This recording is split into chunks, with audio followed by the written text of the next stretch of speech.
Баршаңызға сәлем. Бүгін сіздермен қамырдағы шұжықтарды дайындайтын боламыз. Видеоны қарамастан бұрын лепіл басып, арнаға тіркелуді ұмытпаңыздар.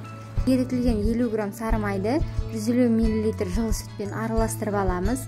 Үстіне 5 грамм немесе 1 шай қасық дрожжыны саламыз. Одан соң 2 шай қасық қант және жарты шай қасық тұз сеуіп араластырып аламыз.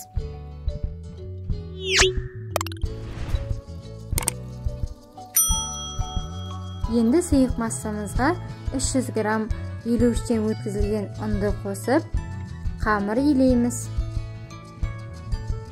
Ұнды қамырға бөліктерге бөліп салуыңызға кеңес беремін. Ыңғайлы болу үшін алдымен қасықпен араластырып, одан соң қолмен жақсылап иландырғаныңыз дұрыс.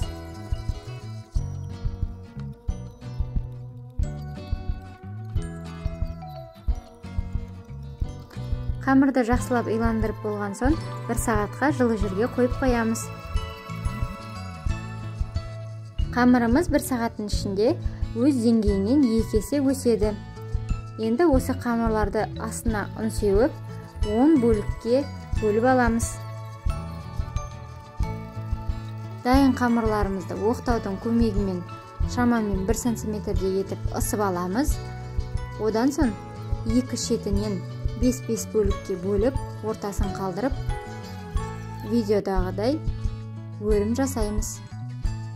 Шұжықтарымыз дайын болған соң, қамыр тағы да көтерілу үшін 15 минутқа жылы жерге қойып қоямыз.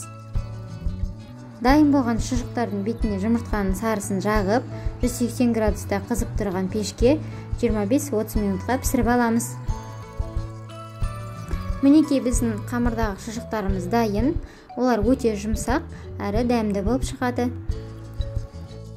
Сіздермен болған Асылжан, астарыңыз дәмді болсын.